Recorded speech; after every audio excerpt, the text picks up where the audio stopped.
Welcome back to Project Stardew, Tiny House Build. Today I'm starting by doing some rough electrical wiring. I wasn't even originally going to bother with outlets because I didn't know when I was going to have the money to get solar panels and stuff out here, but I figured I'm about to insulate the drywall, I may as well add a few outlets while the walls are still open. It was actually really easy to route the wires in here because all I had to do was run it behind the 2x4s. I didn't even have to drill through them or anything. So I went and I added 3 outlets throughout the room where I think they'll be nice to have. Hopefully I didn't put them in a dumb spot. And then I got one for a light switch. I got R19 batted fiberglass insulation, batted meaning it has paper on it. And to be honest, I spent so much money on this stuff and it's ridiculous. I had to buy 3 rolls for this little tiny room and each one of these rolls was like $70. I really feel like this has no reason to be as expensive as it is. This must cost like $5 to make a roll. Installing the insulation though was actually probably the easiest thing I've done on this project so far. I didn't have any issues with this. Partway through it started downpouring and the sound of the rain on the metal roof is just so nice.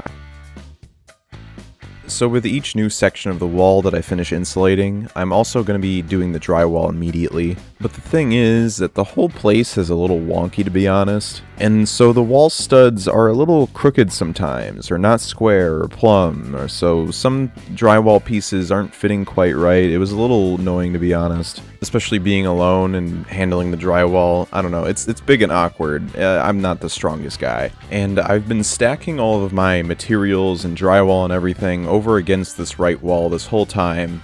And so it still looks like day one. So it's still got some stuff on the posts I gotta rip off. I gotta re-insulate all the cracks with the foam. And I gotta cover up the gap between the sole plate and the wall because of this. That was a snake that was in that little gap. And then there was even another smaller snake in there too. I've seen mice in there. This is why I need to seal it up with wood. After I got this right wall all sealed up and insulated, a buddy stopped by and he helped me out with the rest of the drywall. And this is actually us realizing that I cut the drywall too short. It was fine though, I just used it for a different section of the wall.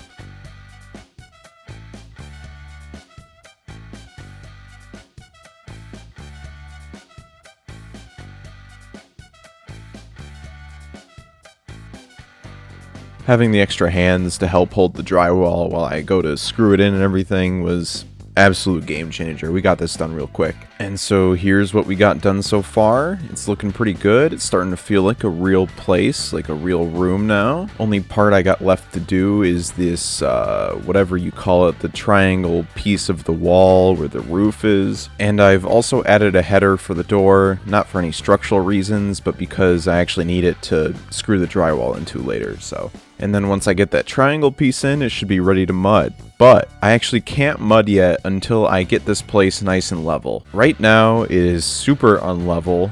The back is sinking into the ground a bit. So next week I plan on bringing a car jack or something and jacking up the shack and like shoving some rocks or something underneath to hold it up. I don't know. But yeah, I gotta fix this before I go mudding or else it'll make all the walls crack and get fucked up. So we'll see you next week.